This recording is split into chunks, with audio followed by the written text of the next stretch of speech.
সঠিক তদারকির মাধ্যমে কৈলাসহরে বন্যা নিয়ন্ত্রণে বাঁধ নির্মাণ সংস্কারের কাজ নির্দিষ্ট সময়ে শেষ করার দাবি জানালেন বিধায়ক বিজয় সিনহা। কৈলাসহর জেলা কংগ্রেস ভবনে শনিবার এক সাংবাদিক সম্মেলনে বিধায়ক বিজয় সিনহা ইঞ্জিনিয়ারদের ব্যর্থতার অভিযোগ ধরলেন। কাজের স্থলে গিয়ে ইঞ্জিনিয়ারদের সঠিকভাবে তদারকি করা উচিত। কোনো মাফিয়া চাপের কাছে মাথা নত না করে আইন অনুযায়ী গুণগত মান বজায় রেখে বাঁধ নির্মাণের কাজ সম্পূর্ণ করতে হবে। তিনি প্রশাসনের সমস্ত স্তরের আধিকারিকদের কাছে এই বিষয়ে আহ্বান রাখেন। সেখানে যদি প্রশাসন ব্যর্থ হয় তাহলে জনসাধারণকে সঙ্গে নিয়ে স্থানীয় জনপ্রতিনিধি তা প্রতিরোধ করবে। এমনিতেই কৈলাসহর বন্যা কবলিত মহকুমা। বিগত দিনেও বাঁধ ভেঙে কৈলাসহর প্লাবিত হয়েছে। কৈলাসহরের মানুষকে বন্যার হাত থেকে রক্ষা করতে সরকার বাঁধ নির্মাণ ও সংস্কারের কাজে হাত দিয়েছে।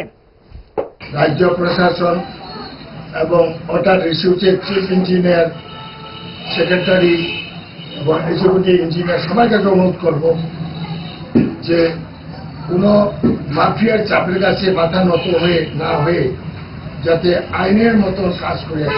এটা আমাদের অনুরোধ হয়েছে। এমএলএ আমি এটা অনুরোধ করব। এবং আপনারা প্রশাসন যদি এটা ব্যর্থ হয়ে যায় তো পাবলিক কিন্তু এটা প্রতিরোধ করবে।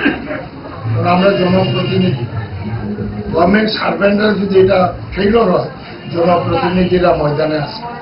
রিসোর্স ডিপার্টমেন্টে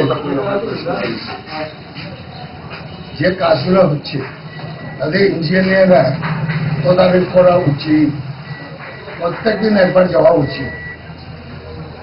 আমরা লক্ষ্য রেখেছি যে তদারকির অনেক অভাব। দুর্গাপুরে যেখানে এয়ারপোর্টের দক্ষিণ দিকে বাঁধ ভেঙে প্লাবিত হচ্ছে, ওই এরিয়ার মানুষ ভেরি সেন্সিটিভ, পুরুষ মহিলা যারা আছে তারা আমাকে অভিযোগ করেছে যে মাটিতে দিয়ে ফালানো হয়েছে গাছের মধ্যে। সঠিক হচ্ছে না অভিযোগ। পুলিশ পর্যন্ত এখানে যেতে বাধ্য হয়েছে। এটাতে ইঞ্জিনিয়ার যাওয়া উচিত। আর যদি ইঞ্জিনিয়ার যদি ভয় পায় তাকে ট্রান্সফার করে নতুন একজন ইঞ্জিনিয়ার আনা উচিত।